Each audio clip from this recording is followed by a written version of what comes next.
I'm not sure what he pulls out first. 3 of Ling's longest tenured rivals in Connecticut atop the PR. You mentioned Ness.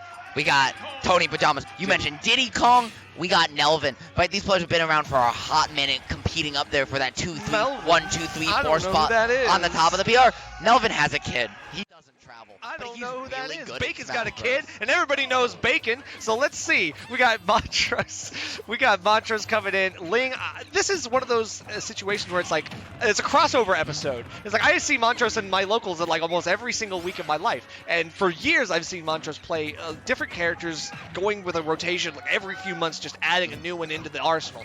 Ling is someone who needs no introduction. Has been a very formidable player in his own region, but also does well at sub-regionals, mega-regionals, majors, whatever you want to call them.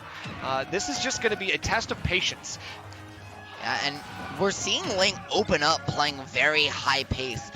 And this is not something he does often. A lot of times you'll see him open up very slow, very defensive, very microspacey, try and just get a read on your habits and download you. But right now, he's just going full swinging from the get-go. Oh, not only trying to just not give Diddy the space to grab Banana and get terrifying, but also just kind of showing that he already feels confident. He's like, okay, Montrose, I might not know who you are, but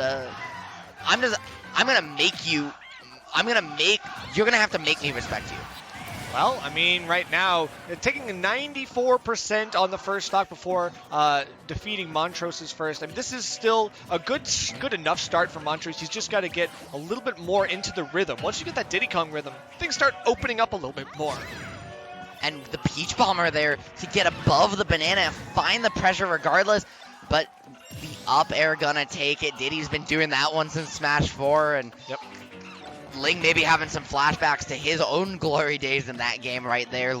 The turnip from him, he's just trying to find some pressure, and you see now, right, he is starting to slow it down again. He's not trying to go for that huge combo, that full hold forward pressure, but instead, looking to contest this banana, contest space with turnip, make Montrose uncomfortable, and you're seeing now the Ling we expect to see when he really does say, wow, okay, you've got some sauce. Right, and Montrose is a player who I would say prides himself on his neutral. He definitely tries to play as safe and optimal as possible.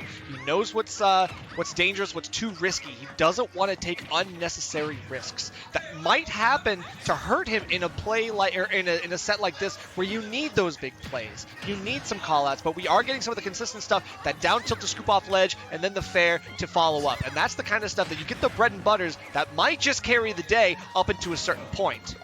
Yeah. And the turnip drop into the back air because Ling was able to turn around, so that turnip sent you back towards him. That was... I did not like that at all. And now with the banana in hand too, even at ledge, you thought Ling with a turnip was scary? He can't even pull this item, and it might be the most terrifying thing he can get a hold of. Right, and the thing is, Ling hanging on to it might have hurt him there on the ledge, but it actually forced Montrose to realize that that's a lot of his edge guarding. He relies so heavily on that to set up some of those positions. And he caught the banana? Yeah. It already had hit ground once. The second time it hits the ground, it disappears, but he was able to find the down tilt on what looks like the last possible frame because the banana landing animation had started. Beautiful stuff from Ling to find a way to keep that going and gets a corner situation for his trouble. All right, we're still trying to get one of these answers to the banana stuff. I've seen Ling having control of the banana, not unlike some of the best players that have defeated Montrose for that same reason, that he really loves using that tool, but unfortunately, when it comes to using the other tools in Diddy's kit, he's still got to figure out where they come into play in dealing with a floaty character like Peach. It's so hard to get back, especially when you're going with the big movement plays, looking for that monkey flip. It's just linear. You kind of know where that's going to be, and Ling has seen this before, it seems. And another thing too, right? Ling did such a good job when he did slow down on mixing in short hop floats, full hop floats, his drift off this platform, and where he was throwing out just empty down airs, empty aerials, was such that he basically told Montrose, without even ever hitting him for it, hey, between these plats where Diddy's love to monkey flip, sorry, you can't do that, right? This is my space. And so Montrose, instead of contesting him for it, instead of forcing him to back away from it, just said, okay. And now because he felt Ling so thoroughly figured out that character that he's going over to the nest, but Ling's got some good practice in this matchup too.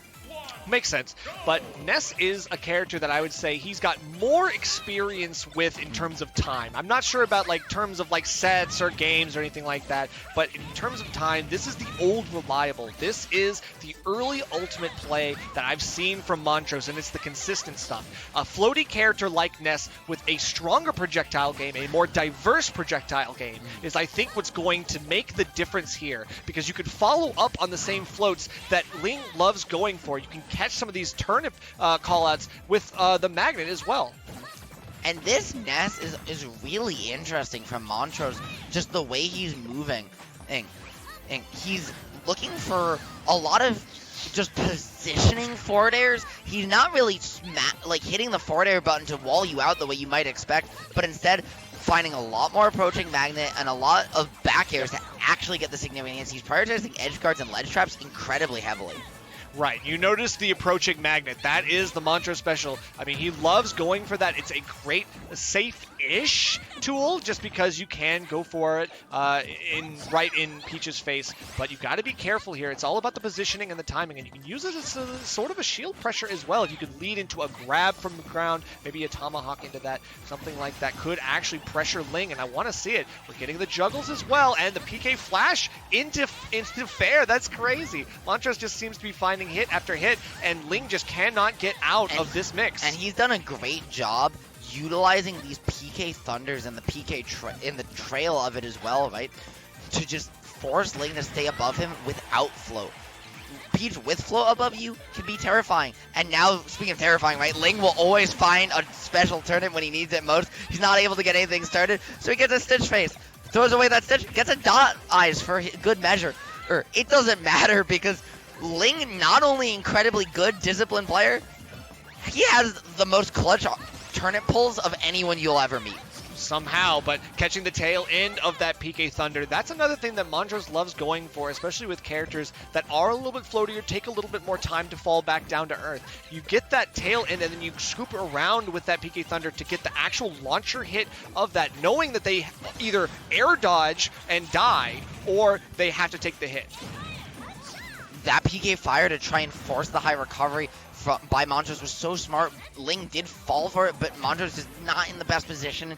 And the ensuing scrap gonna keep him in the corner for the moment. Ling gonna call out the attempt to drift past platform, lock it down, seal up the stock, and what Ling felt like Ling might go down 3 stocks to 1 just a moment ago. Less than a minute later, suddenly he's up 1 stock to 2.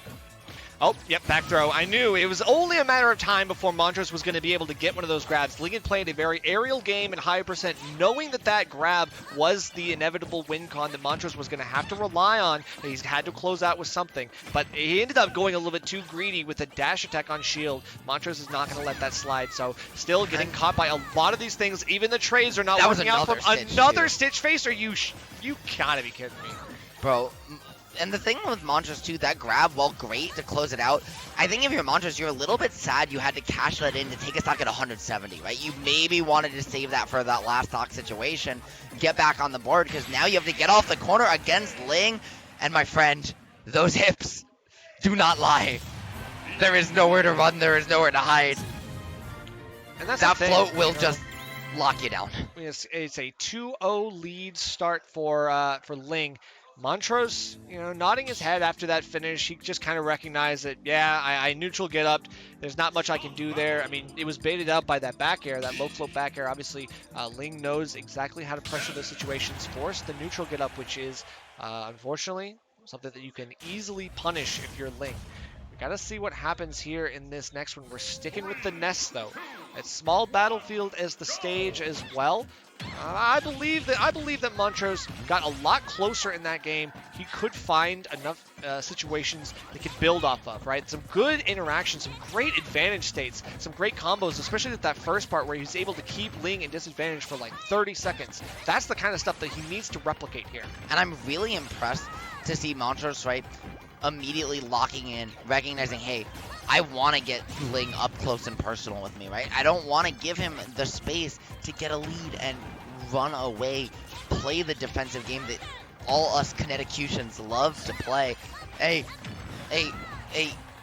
forcing Ling to move away from the combo that he opened up with, instead just these stray hits, but that's where Ling's real comfort zone is when he's forcing you. You're forced to go hit for hit with him, and he gets to have float and just microspace and whiff punish every single time you commit to an approach. So this is where the conditioning starts to come in, right? You know that every time you hit something with the PK rocket, you go half the distance. So he knows, Montrose knows that he has to go in from a low, a very short distance, so that even if he takes a turnip hit like this, he doesn't end up dying like that. At 195, though, you're not, like, you're behind, so you're upset you lost the stock. But at that point, you can't respect it anymore, right? Because the alternative, you either die or you probably die. And finding the single hit down air to buffer the air dodge? Yeah, buffered air dodge. I don't know if that was intentional or not by Ling, but it certainly looked like it could have been. I mean, either way, it's a win-win scenario. You either get all of those hits and extend, or he forces himself to ST. And that's just the forced error coming out. Montrose now, not where you want to be. That's an unfortunate second stock lost, and he's really got to dig deep for this next one. Now, just finding some pressure. This could be Montrose's opportunity to get on the board, and so he does. That falling back here, he's kind of moved away from it in games 2 and early in game 3. Game 1, he was finding a lot of mileage early off of landing that move. Just wasn't able to close it out, but he has an opportunity if he can find his way back to stage. He's got on the board. It's just so far down, and the body block. The trump card, right? Exactly. Just knowing I have all the stocks to play with. Even if I lose this, you're probably still going to die. Like, I'll gladly take that because he knows that there's only a matter of time, and you can't delay forever. That one of those PK Thunders you can get away with. The second, unfortunately, no. So that's going to be a 3-0 for Ling. Montrose, unfortunately, is going to fall to the loser's side, but still a very good run for him thus far. Again, it's that 3-0 over Pape that